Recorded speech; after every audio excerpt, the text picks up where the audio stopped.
Hello friends, आज हम बात करने वाले एक ऐसे कंट्री के बारे में जहाँ पे जाना, जहाँ पे ट्रैवल करना हर एक यूथ का ड्रीम होता है, जिसको हम टूरिज्म हब भी कह सकते हैं। जी हाँ, मैं बात कर रहा हूँ दुबई की, जिनके ओनर वहाँ के प्रिंस शेख मोहम्मद बिन राशिद अल मखतूम जी हैं, जो कि एक बहुत ही विजनरी लीडर है। हमेशा इनका एक ही विजन रहता है, या तो द नंबर वन या फिर द ओनली वन।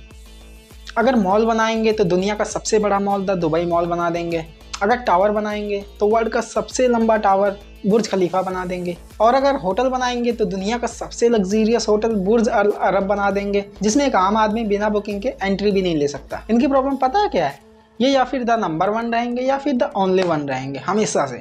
मैं आपको इनकी एक बहुत ही इंटरेस्टिंग स्टोरी बताता हूँ। एक बार अमेरिका गए डिज्नीलैंड के पास और बोला, भाई डिज्नीलैंड, एक डिज्नीलैंड दुबई में बना दे, तू जो रकम बोलेगा मैं तुझको दूंगा, बट कंडीशन ये है कि वो डिज्नीलैंड तेरे डिज्नीलैंड से बड़ा होना चाहिए। डिज्नीलैंड ने ये सुनकर साफ मना कर दिया कि हमारा डिज्नीलैंड है, सबसे बड़ा डिज्नीलैंड तो हमारा ही होगा। ये सुनकर शेख ने बोला, भाई तू चिंता मत कर, तू नहीं बनाएगा कोई बात नहीं, मैं बना रहा हूँ दुनिया का सबसे बड़ा दुबई लैंड, जो कि तेरे डिज्नीलैंड से 2.5 गुना बड़ा होगा और जिसमें डेली 2 लाख लोग विजिट करेंगे। इनका एक गोल्डन स्टेटमेंट है जो कि मुझे भी बहुत अच्छा लगता है। Ordinary person they save money to the party, but extra ordinary person they save money to build the great empire. यहाँ का जो पुलिस स्टेशन है फुल्ली ऑटोमेटिक पुलिस स्टेशन है। आप यूँ बोल सकते हैं पुलिस लेस पुलिस स्टेशन। यहाँ पे आपको बहुत ही कम पुलिस वाले मिलेंगे। अगर आपको कोई क्रिमिनल रिकॉर्ड चेक करना हो या फिर कोई कंप्लेन चेक करवानी हो या फिर अपने कंप्लेन का स्टेटस चेक करना हो, आप नॉर्मली वहाँ पे जाइए। वहाँ पे लगी मशीन से अपना सारा रिकॉर्ड आप खुद चेक कर सकते हैं बिना किसी की हेल्प से।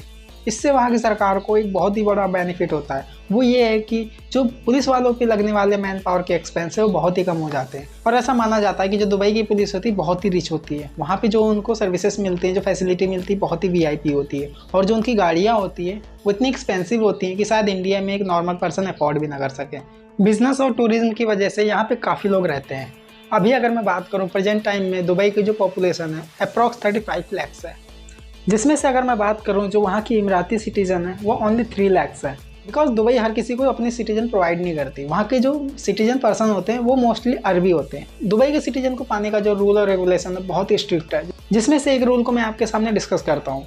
अगर कोई दुबई के बाहर का डॉक्टर, इंजीनियर और या फिर आर्टिस्ट हो और जिसको अपने फील्ड का मिनिमम 10 ईयर का एक्सपीरियंस हो और जिसे इंटरनेशनल अवार्ड भी मिला हो और जिसके ऊपर कोई बैकएंड में क्रिमिनल केस न चल रहा हो, इस केस में जाके दुबई अपना सिटीजन उसको प्रोवाइड करता है। इनफैक्ट आपको इसके बाद भी वोटिंग का राइट नहीं मिलता। दुबई के सिटीजन के बहुत ही फायदे हैं। अगर आप दुबई का सिटीजन ओन करते हो तो आपको बहुत ही ज़्यादा बेनिफिट होने वाला है। इसमें आपको free health care, free education, housing allowance, cost of living allowance, आप ये समझो कि आपकी एक पैसिव इनकम जनरेट हो जाती है। इसके अलावा अगर आप किसी प्राइवेट सेक्टर में जॉब कर रहे हैं तो आपको 1.5 लाख रुपए तक का मंथली टॉपअप भी मिलता है।